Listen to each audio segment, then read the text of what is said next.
I would open this speech with a dad joke, but I'm not a dad and I will never be. So I went this direction.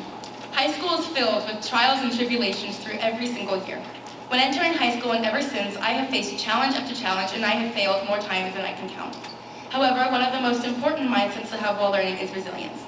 I would assume most of y'all know the saying, better to have loved and lost than never to have loved at all. My dad re-explained the phrase, saying, better to have loved and lost, learned from the experience, and loved again. With this, resilience has three fundamental components: forgiving yourself for your mistakes, taking the time to learn from the mistakes, and trying again. Firstly, forgiving yourself for your mistakes is key to your success, not only in school, but in life. As human beings, it's inevitable that we will make mistakes. No matter how hard we try to avoid sinning, failing, hurting others, or even ourselves, we will always fall short of perfection. The reality is that making mistakes is part of the process of pursuing success, and it is rare you will get something perfectly the first time.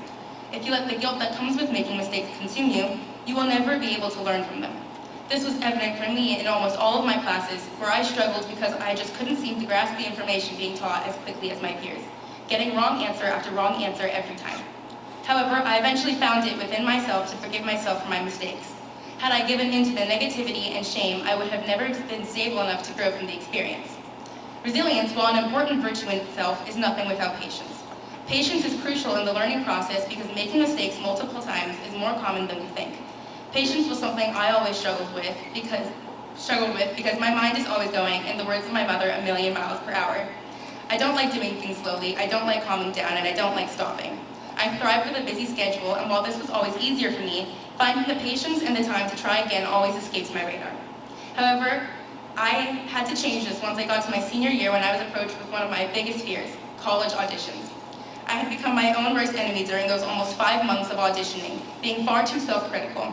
I had to force myself to be patient, take breaks, and I had to learn to allow myself the grace to go back and improve on my own accord in my own timing. Here comes the hard part, trying again. Trying again can be terrifying because we can only remember the outcome where we fail. However, I've concluded that if you know what not to do, it's easier to conclude what to do. That being said, you are always at risk of making the same mistakes.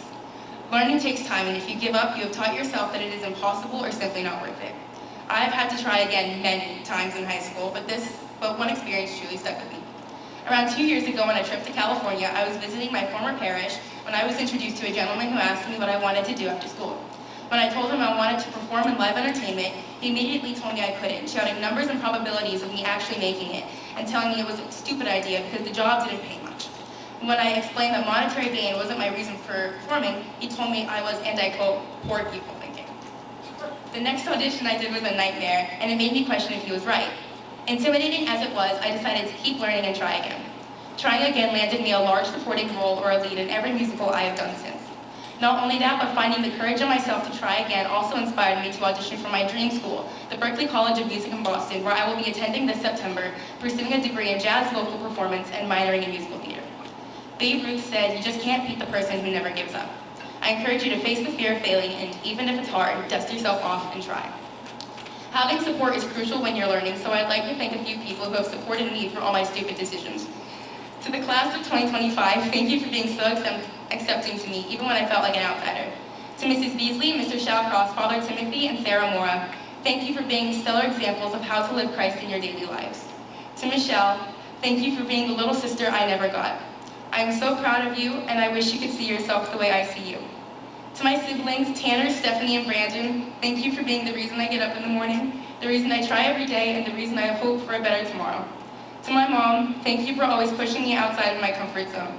Thank you for always supporting me when I failed and cheering me on when I succeeded. I know you're kind of nervous to let me go, so if it makes you feel any better, my college town is more interesting than Tanner's, so now you have a better excuse to visit. Finally, to my partner in crime, oh dear, my movie buddy, the man who brainwashed me into liking 70s music at 6 years old, the guy who introduced me to some of the stupidest movies known to man, the guy who makes up dad jokes on the spot and he's all still terrible, the greatest person I've ever known, and my personal best friend, my dad.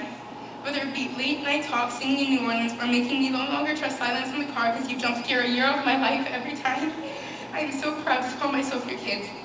Words cannot describe how much I love you, and be ready for the many phone calls you're about to get when I move. I assure you, you will be very honored, but to be fair, you chose to have me, so I blame you. To wrap it up, we will fail countless times in our lives, and we will sometimes be a version of ourselves we aren't proud of. However, success takes time, and while making mistakes is a part of that, you can always learn from any and every situation you encounter. Unfortunately, the original way I wanted to end my speech wasn't serious enough, and it was too informal for a formal speech. To showcase what I learned from this experience, I would like to end with a quote from Tyler, the Creator. Life is too short to be serious all the time, so if you're having trouble laughing at yourself, call me. I will do it for you. Thank you so much.